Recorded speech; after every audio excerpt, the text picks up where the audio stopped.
আমাকে একটু কথা পাঠাবেন? আপনাকে খুব শুনতে ইচ্ছে করছে। ভালোবাসি পাঠাতে হবে না। ভালো তো বাসেনই না।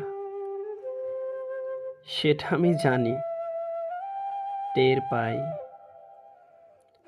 ভালো যে বাসেন না, সেটাই বলে পাঠান। আমাকে অপছন্দ আপনার, এইটুকু বলে পাঠান। তবুও একটু কথা পাঠান প্লিজ। আমার না আপনাকে খুব শুনতে ইচ্ছে করছে। খুব মানে খুব। ভীষণ, ভীষণের মতো।